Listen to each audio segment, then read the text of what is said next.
We're getting ready for the draft and free agency, so we're a lot of just analyzing players, talking to agents, trying to get a sense around the league of what other teams are doing, what's motivating other teams going into free agency. We've got 10 to 12 guys that are within our scouting department that are across all parts of the country, across all parts of the world when you consider our international scouts. So we try to make sure that we have eyes everywhere as much as we can. I mean, it's a collaboration as everything else. Coaches focus on the team during the year, and we're out there on the road scouting and watching all those young players play. In today's day and age, you have the opportunity to know which guys coming up from a very early age are going to be potential NBA prospects. So you're coming in already with somewhat of a feel of who you're trying to look at. At the end of the day, we have a slightly deeper understanding of those players, and we want to make sure the coaches understand that just as well as we do. Whether it's through sit-downs with the coaches and kind of giving them context about the players, whether it's bringing those young players to Denver so that the coaches can sit down and actually observe them, playing on the court. But on the court, you don't want to give too much credence to a player's performance. Let's say it's his 16th workout. He's exhausted. He's doing back-to-back workouts, 15, 16 workouts into the process. The guy has a bad workout. You can't hold it against him. You can't discount 6 years of work you've done evaluating a guy because he shot the ball poorly. Good job. Great effort, great enthusiasm, really good. Same thing I tell all the guys that come through here. You guys go through a ton of workouts. You're flying across the country. You're going to have bumps and bruises. Take care of your body. Before you get out the gym, you talk to the scouts and the coaches we have on the side. Obviously in the red, that's Coach Malone. In the baby blue over there, that's the general manager, Calvin Booth. Make sure you guys introduce yourself, talk to him, all right?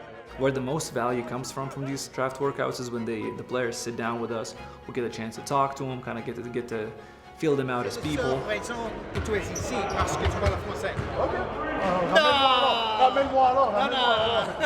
It's most certainly a collaboration, and we want to make sure that the coaches understand before we pick somebody why we are thinking about those players and how much of an asset they might be for us going forward.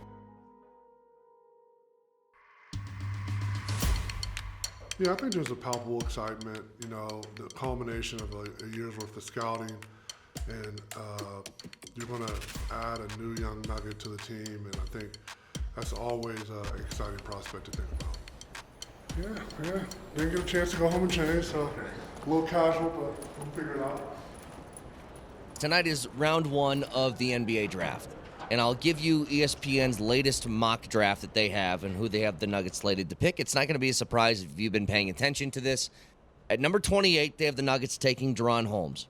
There are 27 teams that can say, we're taking DaRon Holmes. Mm-hmm. And if they choose to take DaRon Holmes, they will, despite whatever promise you made, right? Because I've heard the Sacramento Kings like him as well.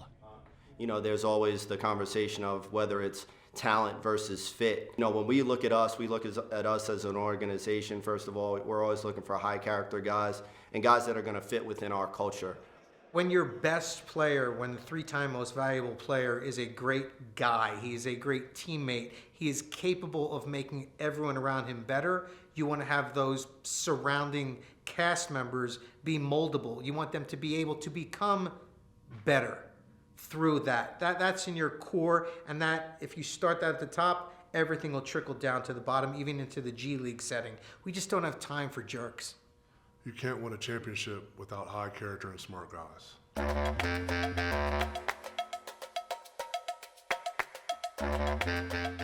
Holy, look at that. Where did you get that from?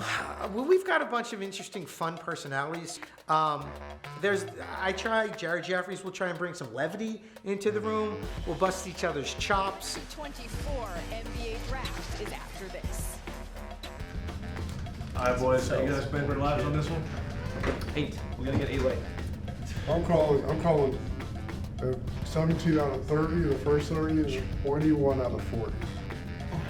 I'm going to get, teams too? That's pretty good. No way. You're not going to get 21 out of 40? You think we're going to get 17 out of 30 this first round? Right? Good. Take Bougie good. 17 is high. I'll take 5. 17 is high. Let's head to the podium and see who is the #1 pick in the 2024 NBA Draft. With the first pick in the 2024 NBA Draft, the Atlanta Hawks select Zachary Rizache from Lyon, France, and France's J.L. Boron-Bress. With the second pick in the 2024 NBA Draft, the Washington Wizards select Alex Sarr from Toulouse, France, overtime elite. 2 for 2, boys. And the Houston Rockets are now on the clock. We talked about this as really being a very interesting inflection point in the draft. It's so nerve-wracking because you know the next pick, because the cameras come over to your table. So like the camera crew will like be coming over, and if they open the table, you know you're not getting picked, and then when they come over and like the camera be there, you're like, oh thank God. San Antonio Spurs select Rob Dillingham from the University of Kentucky. They were both with the Spurs, but now, as our Adrian Wojnarowski reported, Minnesota once again has traded for the 8th. Crazy draft. It's crazy. It's crazy. I mean, I just think the preparation that you do leading into the draft helps to make for a successful draft day. You just have to be ready for any scenario and, you know, plan for the worst and hope for the best. Portland's trying to trade up too. They're going to swap. Yes. So those two guys are going to be the next 2 picks. Bring it at 80? Their guys cleared 23, will redo 28 2 seconds to get to 23. Everyone has his own contacts within the NBA. And there's also the layer of social media. So sometimes you have to question what was the source. So someone may come into the conference room and say, man, I just heard that Minnesota, man, I just heard the Sixers, I just heard the Lakers. Like, okay, where'd you hear that? Is it from a credible source? Or is it a credible source who heard it from the internet? Oh, man. What are they going to pick? You don't think Misi? You don't think Misi here? I'm pretty confident to Jacoby. There's so much posturing that goes on. And again, Calvin does a really good job of trying to block out the noise. And there is a lot of noise during draft time. I mean, I think the quality of the draft is usually about how strong the top is. And obviously this is a draft where people question the talent at the very top of the draft. But as you go through the draft, there's a lot of quality players. It's just a matter of finding the right one. And every draft, inevitably, at least a handful of players have great careers. Not right now. If our guy's gone, we'll look at it to give us 4 seconds for 28. 4 seconds to 28. What New York taking? Minnesota, New York, Washington, all the teams there. He's probably going to be here for Milwaukee. People checking in. Going on 20, 26 seconds, 20, 31st second. Hey, what's going on? You guys see? All right. They think their guy's going to be there.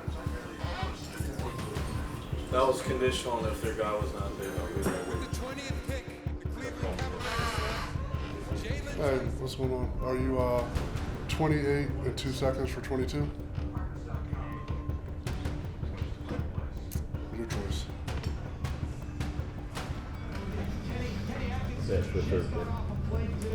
They tried to. We got Phoenix at 22. Yeah. 56 is our least valuable, one of our least valuable seconds, so it's not. They want 56 and we want to get back in. We can get back in. It's no big deal. What's Milwaukee saying? They said if their guy, they think their guy might be there. If their guy's there, they're not there. They're out on that. And they said they want 56 plus 2. He's telling me to call you back. It's New Orleans. If you tell me it's not worth it, I'd rather do this one. I'd rather trade that. So I'd rather get that guy.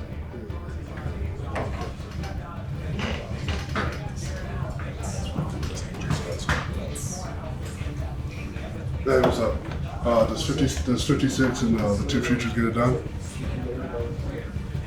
Yeah. Yeah.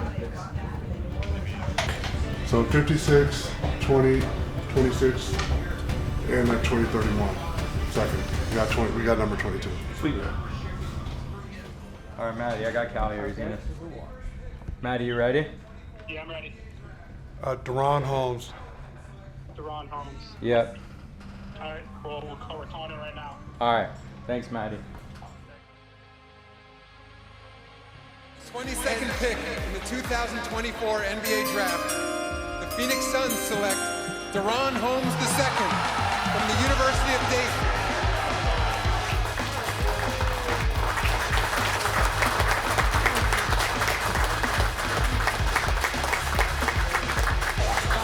Denver, a team that could use some front court depth, and Deron Holmes is a great option. Congrats on my YouTube, man. We're headed to Denver. Let's go. Once you got into the 20s and there was a chance to get him, like we wanted to go get our guy essentially, right? There was a lot of potential landmines between 22 and our pick.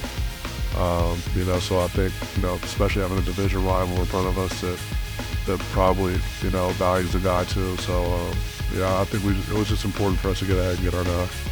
Perfect fit, one-on-one offense with anybody else, man. Seriously.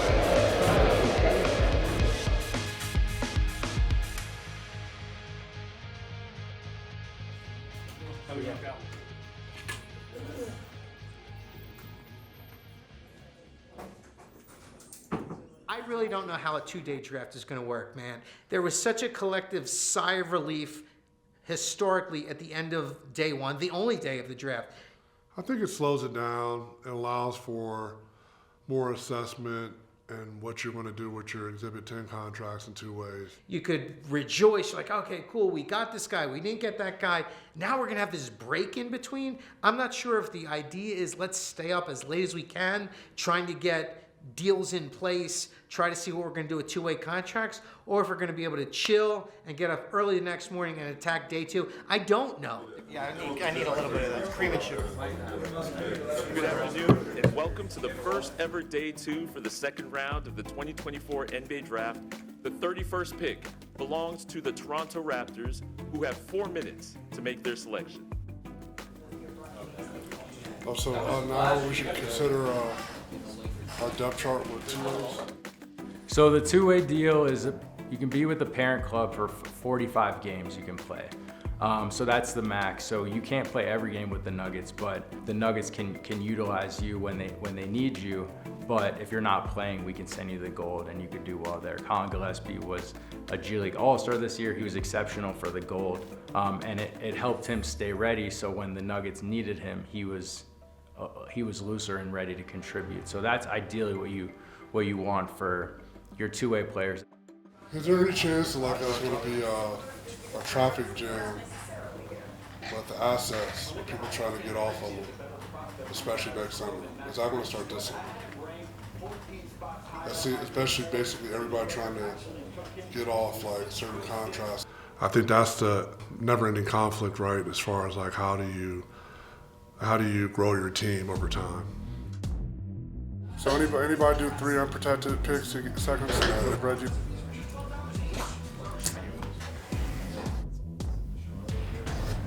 Wait, so who's it to Washington? Charlotte, probably. Charlotte, yeah. Charlotte are in.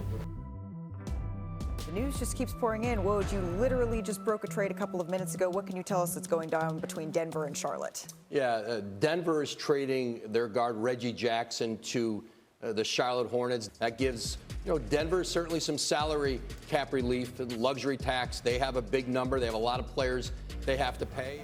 The championship tax right there. So very much. The Indiana Pacers are now on the clock. There's just good players in every portion of the draft. And as you get deeper into the draft, you're probably going to find guys that have something missing in their profile. Maybe they're not tall enough. Maybe they're not athletic enough. But if you find guys that won and are productive and are tough, a lot of those guys can find a way to carve out NBA careers. I think we have done a great job developing culture. So in addition to seeing a player who can do a lot on the court and one that projects ahead as one who will continue to get better and trend better. We do look for guys that are good human beings. Cool. We're ready. Get on the phone with Trey after the draft. Yeah, you're down for that, right? Yeah, no problem. Two-way. Okay. Let me check about, All right, see ya. about Ethan. Totally. He's still working on getting through the draft, but he's committed to us if he gets it. You choose the right people because, talking about in the draft, you choose the right people because you believe in their potential and you believe in what they've done up to that point. But it's just as important, if not more important, is to surround them with the right things, with the right resources, to be able to find their niche in the NBA, kind of break through from their own ceiling that they have, and become, highly contributing NBA players. And that concludes the 2024 NBA Draft. The first time ever it has been a 2-day event. Matt, go. Yeah. We got him? See you, buddy. We got him? Yeah, PJ's in.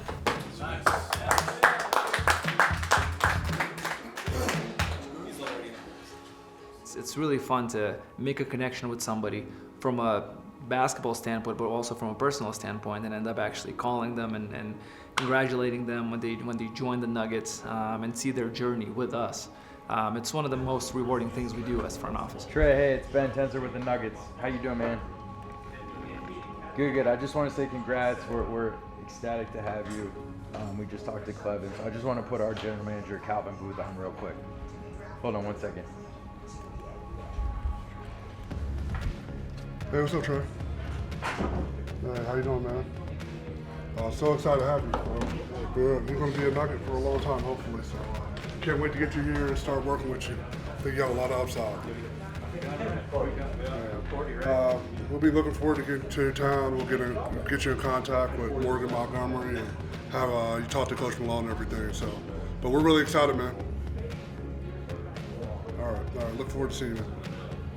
Yes, it's super exciting to be able to make a kid's dreams come true and their family by drafting them and saying they're going to be a Denver Nugget. I think we have an organization we're proud of and that everybody recognizes as being one of the best. So it's an incredible feeling.